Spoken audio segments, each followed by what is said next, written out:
Welcome to The Explainer. Today, we're talking about a disease that affects millions of people around the world. But here's the thing, as we're now discovering, it's not actually the same disease for everyone. We're going to dive into some fascinating new science that shows the future of diabetes treatment isn't one size fits all. In fact, it's written right in our DNA. So let's just start with the big question right up front.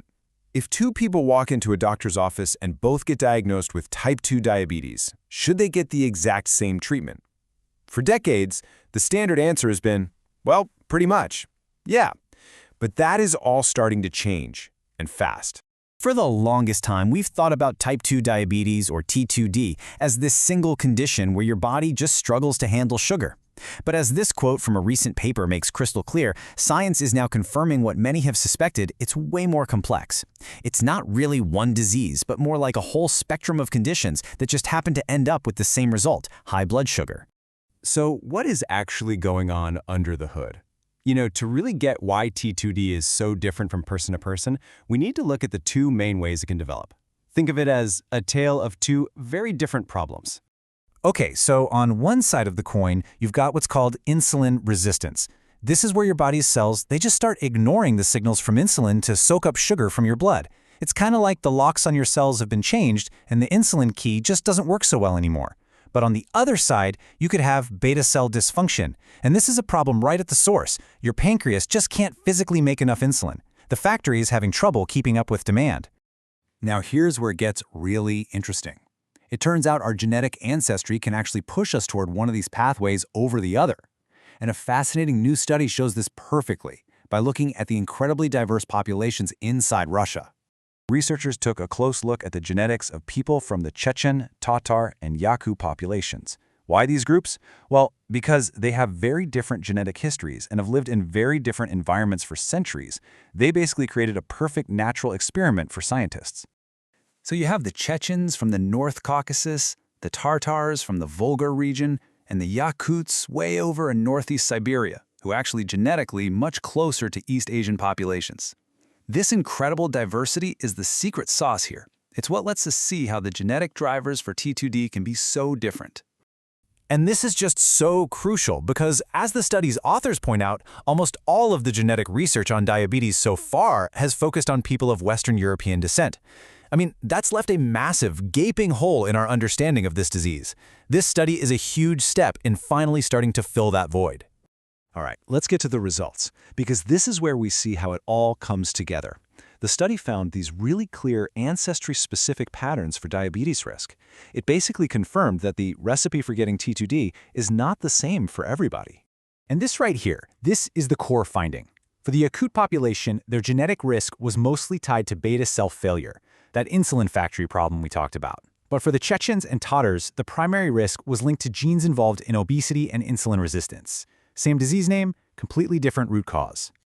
You can see it plain as day in this chart. The Yakut group, a much higher genetic risk score for beta cell dysfunction. Meanwhile, the Chechen and Tatar groups, their risk is heavily weighted toward those obesity-related pathways. So yeah, they all have type 2 diabetes, but the underlying genetic playbook is totally different. And this matters. It matters a lot because it strongly suggests their treatments should be different too. So, if your genes can help determine what kind of diabetes you get, could they also predict how you're going to respond to medication? Well, the answer is a resounding yes, and it is opening up an incredible new field of medicine. This field is called pharmacogenetics, and really, it's just the science of tailoring drugs to your specific DNA. It's about moving away from that old trial and error approach and toward real, true precision medicine. Take Metformin. It's the first drug most people with type 2 diabetes are prescribed. And look, it's a fantastic drug for millions of people, but it just doesn't work for everyone. For about a third of patients, it doesn't really control their blood sugar all that well. And now, we're finally starting to understand why. This is incredible. A 2021 study found that a person's genetics can account for up to 34% of the difference in how well metformin works. Let that sink in. That means over a third of the reason a drug might be a miracle for your friend but do nothing for you could be written in your genes.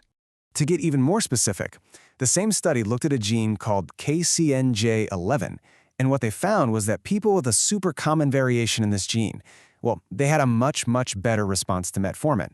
They saw bigger drops in their BMI, their blood glucose, and their HbA1c levels, which is that key long-term measure of blood sugar, all because of a tiny difference in a single gene. So, what's the big takeaway here? All of this new knowledge is paving the way for a brand new era of medicine. We're moving away from treating the disease, and we're starting to treat the individual patient based on their unique genetic profile. Instead of just trying a drug and seeing what happens, the future looks a lot more like this. A simple genetic test helps figure out your specific subtype of diabetes. Is it an insulin resistance issue, or is it a beta cell factory issue? And that information leads a doctor directly to the most effective therapy for your body, saving precious time and leading to way better outcomes. And drug development is already catching up to this new reality. Scientists, including researchers in Russia, are working on a whole new generation of oral medications designed to hit these very specific molecular pathways. We're talking about making tablet versions of powerful drugs like GLP-1 treatments, moving beyond the one-size-fits-all injectables of the past and towards more targeted, more convenient options.